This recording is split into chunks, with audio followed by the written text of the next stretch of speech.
Hello, नमस्कार मैत्रिणींनो. आजच्या एका छानशा व्हिडिओमध्ये तुम्हा सर्वांचं पुन्हा एकदा मनापासून स्वागत करते. तर मैत्रिणींनो, आजचा व्हिडिओ थोडासा वेगळा आहे आणि खास आहे, कारण आज आपण ब्लाऊजवरून माप घेऊन कटोरी ब्लाऊजचं डायरेक्ट कापडावरती अस्तरवरती कटिंग बघणार आहोत आणि ॲट ए टाइम आपण 2 ब्लाऊज कट करणार आहोत. तर आजचा व्हिडिओ हा पूर्ण बघा, म्हणजे बऱ्याचशा गोष्टी क्लिअर होतील की एकाच वेळेस 2-3 ब्लाऊज तुम्हाला कट करायचे असतील तर कमीत कमी वेळामध्ये तुम्ही कसं करू शकता. तर सगळ्यात प्रथमतः बघा, मी इथं अस्तर घेतलेला आहे. नेहमी अस्तरवरती डायरेक्ट कटिंग करणार असाल तर तुम्ही अस्तर जे आहे ते इस्त्री करून घ्यायचं. इस्त्री केल्यानंतर बघा, इथे लगेचच मी ब्लाऊज घेतलेला आहे आणि ब्लाऊजचं माप घ्यायचं आधी आणि मेजरमेंट टाकायला सुरुवात करायची. तर सगळ्यात पहिल्यांदा ब्लाऊजचं माप काय घ्यायचं, तर छाती आहे बघा, जी काही मोजल्यानंतर येईल ती, आणि नेहमी हुक वरती छाती मोजायची. हुक साईडच्या पार्टकडून छाती मोजायची, जी काही येईल ती. कंबर नेहमी मोजताना गोलाकार पद्धतीने मोजायची व्हिडिओमध्ये दाखवल्याप्रमाणे. त्यानंतर ब्लाऊजची उंची मोजल्यानंतर हे बघा, मी हा पाठीमागचा बेल्टचा भाग मोजलाय, म्हणजे नेक आपोआप येईल. उंचीमधून बेल्टचा भाग कमी करायचा. त्यानंतर पुढचा गळा हा अशा पद्धतीने मोजायचा. त्यानंतर बघा, मी इथे मुंढा पण मोजलाय, पण मी छातीनुसार मुंढा किती घ्यायचा याचा चार्ट दिलेला आहे, तो जर रेफर केला तर तुम्हाला बॉडीवरती मुंढा मोजायची गरज नाही. त्यानंतर मी इथे शॉर्ट स्लीव्ज आहेत, एल्बो स्लीव्ज मापाला दिलेल्या आहेत, तर मी जेवढ्या मापापर्यंत स्लीव्ज आहेत तिथलाच दंडघेर मी इथे मोजलेला आहे. अस्तर घेतलंय, खालच्या बाजूला एक सरळ लाईन आखून घेतली आहे. जी काही उंची आहे त्या उंचीमध्ये 1 इंच आपल्याला अधिक करून प्लस करून मार्किंग करायचं आहे. मार्किंग करून घेतलंय. त्यानंतर इथे एक लाईन आखून घ्यायची आणि मग 5.5 इंच मी शोल्डर घेतलेला आहे आणि आपण गळारुंदी सुद्धा चार्टप्रमाणे घेणार आहोत. शोल्डर मार्क केल्यानंतर मुंढा मार्क केलेला आहे 5.5 इंच. 38 मापासाठी आपण 5.5 इंच मुंढा घेतो. तर बघा, परफेक्ट मी 5.5 घेतलेला आहे. त्यानंतर आता आपण छातीचं मार्किंग करणार आहोत. तर ही जी लाईन आखली मुंढ्याच्या इथे, छातीचा चौथा भाग प्लस 1.5 इंच शिलाई मार्जिन. त्यानंतर कंबर आपण मोजली होती 30 इंच आली होती, त्याचा चौथा भाग मी कॅल्क्युलेटरवर केलेला आहे. तर त्याचा चौथा भाग मी इथे मार्क करते. पुढे 1.5 इंच शिलाई मार्जिन आणि त्याच्या बाहेर 1 इंच आपला टक्ससाठी, म्हणजे टोटल आपण 2.5 इंच घेतो बॉटमला. हे झाल्यानंतर जेवढं शोल्डर घेतले तेवढंच मुंढ्याच्या याच्यावर लाईन आखायची आणि बाहेरच्या बाजूला 1.25 इंचावर एक मार्क करायचा. अशा पद्धतीने पाठीमागच्या मुंड्याचा आकार देऊन घ्यायचा. हा झाला आपला बॅक पार्ट पूर्ण ड्राफ्ट करून. आता आपण डबल फोल्ड फॅब्रिकवरती कटिंग करणार आहोत ना, तर त्यामुळे एकाच वेळेस आपण 2 ब्लाऊज कट करणार आहोत. तर इथे मी काय बघा केलं, पाठीमागचा जो बेल्ट आहे त्याच्यामध्ये 1/2 इंच प्लस करून मी खाली बेल्टला मार्किंग केलं, म्हणजे आपला ऑटोमॅटिक नेक मिळून जातो आपल्याला. आणि हा नेकचा मी चौकोन तयार करून घेतला. शोल्डरला मी 2 इंच गळारुंदी घेतलेली आहे आणि बॉटमला मी 2.25 इंच गळारुंदी घेतली आणि अशा पद्धतीने मार्क केलेला आहे. आणि इथे जो काही तुमचा गळ्याचा आकार असेल तो तुम्ही देऊ शकता. आता फक्त बॅक पार्टचं ड्राफ्टिंग झालेलं आहे, तर 2 ब्लाऊज एकाच वेळेस कट करते आणि बॅक पार्ट कट केल्याशिवाय आपल्याला फ्रंट पार्ट कट करता येणार नाही, कारण डायरेक्ट अस्तरवरती कटिंग करतोय आपण. त्यामुळे लगेचच मी इथे दुसरं अस्तर जे होतं ते पण इथे मी अंतरून घेतलंय, त्याला पण इस्त्री करून घेतलेली आहे. व्यवस्थित समांतर ठेवून घ्यायचं आणि टाचणी लावायची, म्हणजे अस्तर हलणार नाही. आणि शक्यतो जेव्हा 2-3 ब्लाऊज एकाच वेळेस कट करताल तेव्हा तुमच्याकडे कात्री ही धारदार असायला हवी. आता मी इथे बॅक पार्ट कट करून घेतलेला आहे आणि आता फ्रंट पार्टसाठी बघा, मी अशा पद्धतीने हे फॅब्रिक ठेवलेलं आहे बघा. आता इथे मी योकपट्टी मोजतीये. योकपट्टी मोजताना नेहमी कटोरी जॉईन केल्या त्याच्या खाली मोजायची. जी काही असेल तेवढी आपल्याला बॅक पार्टमधून योकपट्टी ही मार्क करून घ्यायची आणि बॅक पार्ट हा आपल्याला फोल्ड करून घ्यायचा आहे, कारण आपण योकपट्टी ही सेपरेट काढणार आहोत.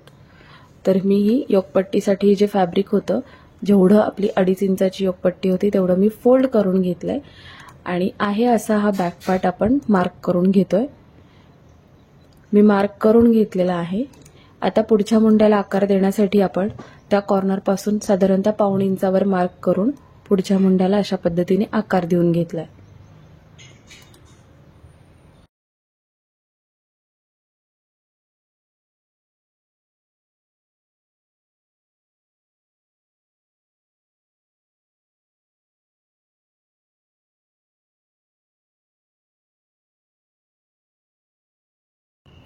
आता पुढचा गळा, जेवढी पाठीमागे आपण गळा रुंदी घेतली तेवढीच पुढेही घ्यायची.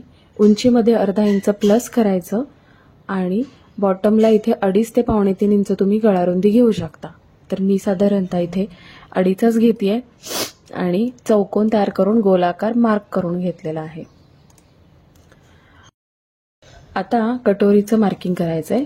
तर कटोरी जी आहे ती 38 छातीसाठी आपण 5.5 इंच किंवा 6 इंचापर्यंत घेऊ शकतो. तुम्हाला हवं तर तुम्ही बॉडीवरती मेजरमेंट करू शकता, जी तुम्हाला कटोरी ब्लाउज मार्किंगला आलेला आहे त्याप्रमाणे. तर मी पण इथे 5.5 घेतलेली आहे. त्यानंतर मुंढ्यातून 2.25 इंच आणि गळ्याला 1.25 इंच अशा पद्धतीने मी मार्किंग केलं.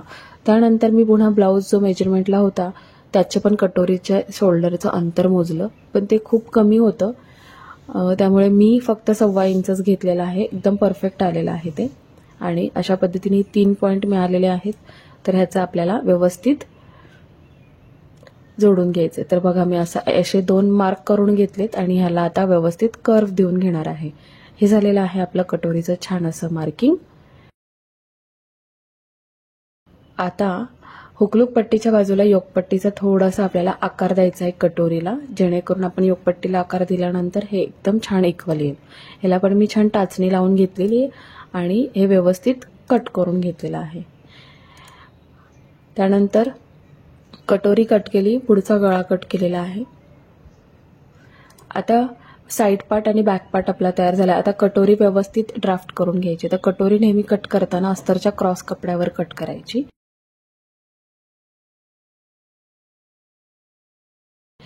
तर बघा अशा पद्धतीने मी इथे गुणिले साईन दिलेली आहे आणि बरोबर त्या पद्धतीने तुम्हाला क्रॉस ठेवायची आहे, म्हणजे चपटी होत नाही कटोरी. आणि आहे अशी कटोरी मार्क करून घ्यायची व्यवस्थित.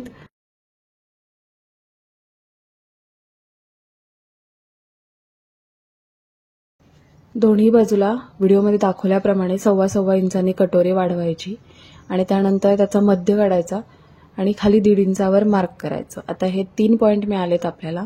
हे 3 पॉईंट व्यवस्थित जोडून घ्यायचे आणि त्यानंतर गळ्याच्या बाजूला एक मार्क करायचा आणि गळ्याच्या बाजू म्हणजे हुकलूक पट्टीच्या बाजूने 1.5 इंच शिलाई मार्जिन सोडायचं आपल्याला. त्यानंतर कटोरीचा जो कर्व शेप आहे त्या कर्व शेपला आपल्याला 4 मध्ये डिवाइड करायचंय. बघा अशा पद्धतीने मोजून घ्यायचं आणि 4 इक्वल पार्ट्समध्ये म्हणजे समांतर भागामध्ये डिवाइड करायचं. पहिला भाग 1.5 इंच, दुसरा अर्धा, तिसरा पाऊण, चौथा 1 आणि खाली आपण ऑलरेडी 1.25 इंच वाढवलेला आहे. मार्क करून कटोरीला छान असा आकार द्यायचा. अशा पद्धतीने जर तुम्ही कटोरी ड्राफ्ट करताय तर तुमची कटोरी कमी किंवा जास्त होणार नाही. व्यवस्थित ड्राफ्ट करून घेतली मी कटोरी आणि आता ही कट करून घेते.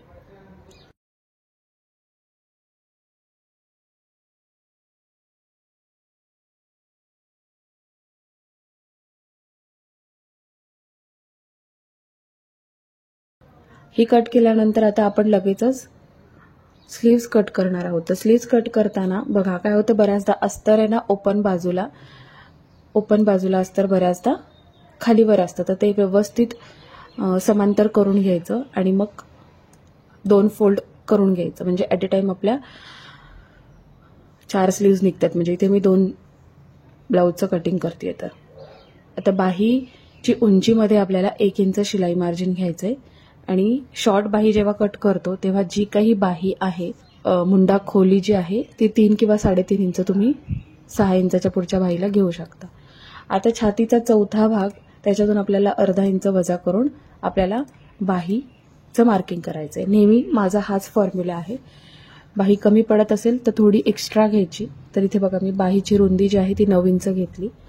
त्यामध्ये 1.5 इंच शिलाई मार्जिन ऑलरेडी ॲड असतं, ते आतमध्ये मार्क केलं आणि 1.5 इंच आतमध्ये घेतलंय. तिथपासून शोल्डरला मी एक क्रॉस लाईन आखली. क्रॉस लाईनचा मध्य काढला आणि पाठीमागच्या आणि पुढच्या मुंड्याचा व्हिडिओमध्ये बघा दाखवल्याप्रमाणे व्यवस्थित मी आकार देऊन घेतला. अशा पद्धतीने दोन्ही बाही झालेल्या आहेत. अशा पद्धतीने बाहीचं ड्राफ्टिंग झालंय. आता बाहीच्या पुढच्या आणि पाठीमागच्या मुंढ्यामध्ये साधारणतः 1.25 इंचाचं अंतर असायला हवंय. तर मी पाठीमागचा मुंढा बघा अशा पद्धतीने मार्क केलाय आणि पुढच्या मुंड्यामध्ये 1.5 इंच अंतर ठेवून व्यवस्थित आकार देऊन घेतला. बाही कट करून घेतली आहे. आता ह्यामध्ये पुढच्या बाजूचे 2 पार्ट म्हणजे असे 4 पार्ट वेगवेगळे करायचे. बाही ओपन करायची आणि पुढच्या मुंड्याचा आकार कट करून घ्यायचा. आता हे झाल्यानंतर उरलेल्या भागामध्ये आपल्याला योकपट्टी कट करायची आहे, कारण बाकीचे सगळे पार्ट्स तयार झालेत. योकपट्टी कट करायची. आता पुन्हा मी दोन्ही ग्रीन आणि येल्लो असे दोन्हीही फॅब्रिक अस्तर जुळवून घेतले आणि योकपट्टी कट करताना पाठीमागचा भाग जो आहे तो घ्यायचा इथे आणि फक्त त्याचे रुंदी मार्क करून घ्यायची. मी फक्त रुंदी मार्क केलेली आहे. त्यानंतर खालच्या बाजूने जवळजवळ 1.5 इंच शिलाई मार्जिन घेतलंय आणि 2.5 इंच योकपट्टीच्या 2.5 इंच आपण योकपट्टी ठेवली होती, तर तेवढं मार्क करून पुढे वरती 1.5 इंच हुकलूक पट्टीच्या बाजूने आकार देऊन घेतलाय.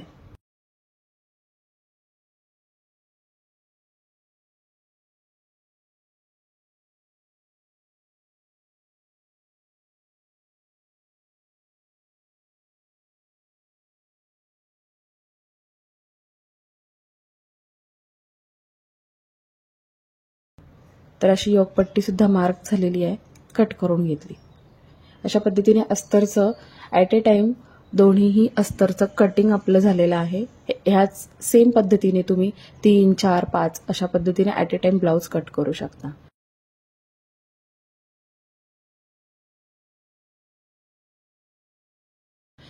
त्यानंतर मेन फॅब्रिक घेतलेलं आहे पीस, ज्याला मी इस्त्री करून घेतलेली आहे.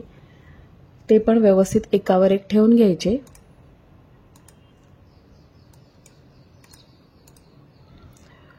एकावर एक व्यवस्थित जुळवून घेतलेले आहे मी. आणि आता अस्तर जे कटिंग केलेलं आहे ते अस्तर घेतलेलं आहे आणि ते अस्तर बघा बंद बाजूकडून मी अस्तर ठेवलंय.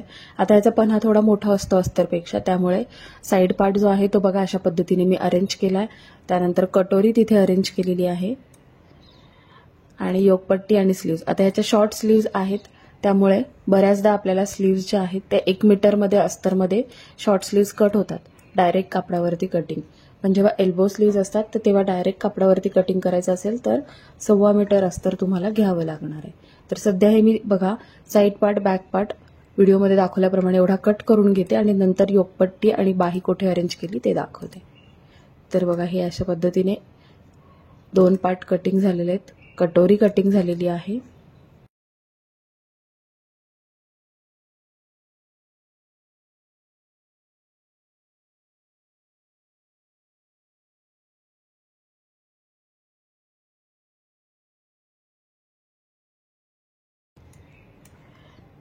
आता मेन पीस जे होते ते दोन्ही पीस इक्वल नव्हते, तरी पण कट करताना मला आता ग्रीन कलरचा भाग हा उभ्या लाईन्समध्ये कट करायचा होता.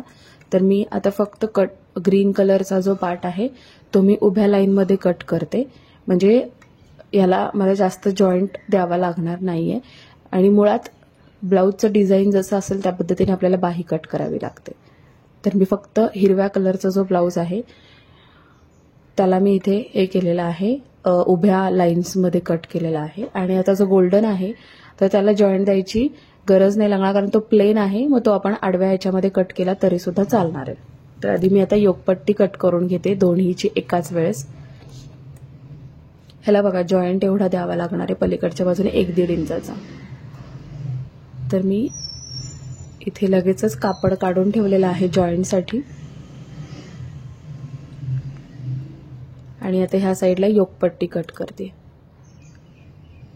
दोन्ही योकपट्टी मी ॲट ए टाइम कट करणार. जर तुमच्याकडे फॅब्रिक दोन्हीचं इक्वल असेल तर ॲट ए टाइम कट करायचे. आता मी इथे कट नाही केली कारण मला बाही ह्या साईडला कट करायची. आता बघा मी गोल्डन कलरचं जे फॅब्रिक होतं त्याची बाही मी या साईडला कट करणार आहे आणि योकपट्टी मी दुसऱ्या साईडला कट करणार आहे, कारण आपला जॉईंट करण्याचा जो त्रास असतो तो वाचून जातो. आता ग्रीन कलरच्या ब्लाऊजला आपल्याला ऑप्शनच नव्हता, कारण त्याचं डिझाईन तसं होतं. आता हे पूर्ण प्लेन आहे, त्यामुळे याची बाही आपण आडव्या कपडावरती काढली तरी काही फरक नाही पडत. तर अशा पद्धतीने आपलं दोन्हीचं कटिंग झालेलं आहे व्यवस्थित. अस्तर आणि मेन फॅब्रिकचं साधारणतः 15 ते 20 मिनिटं, जास्तीत जास्त 25 मिनिटं जातात. पण कटिंग परफेक्ट झालं तर ब्लाऊजचं स्टिचिंगला वेळ लागत नाही आणि ब्लाऊज परफेक्ट होतो. त्यामुळे कटिंगला जास्तीत जास्त वेळ देण्याचा प्रयत्न करा. आणि आता काय करायचं, मेन फॅब्रिक आणि अस्तर हे ज्या त्या ब्लाऊजचं वेगवेगळं करून अरेंज करून घ्यायचं. आणि ह्याचा आपला स्टिचिंगचा पार्ट मी लवकरच शेअर करते ग्रीन कलरच्या एका ब्लाऊजचा. तर आजचा व्हिडिओ तुम्हाला कसा वाटला, ह्यामधून भरपूर काही शिकायला मिळालंच असेल तुम्हाला. तर व्हिडिओला लाईक करा, शेअर करा आणि चॅनलवर नवीन असाल तर सबस्क्राईब करा अशी छान छान व्हिडिओ बघण्यासाठी. चला मग पुढच्या छानशा व्हिडिओमध्ये आपण लवकरच भेटणार आहोत. याचा स्टिचिंगचा दुसरा पार्ट बघायला बिलकुल विसरू नका, लवकरच शेअर करते. भेटूया पुढच्या छानशा व्हिडिओमध्ये.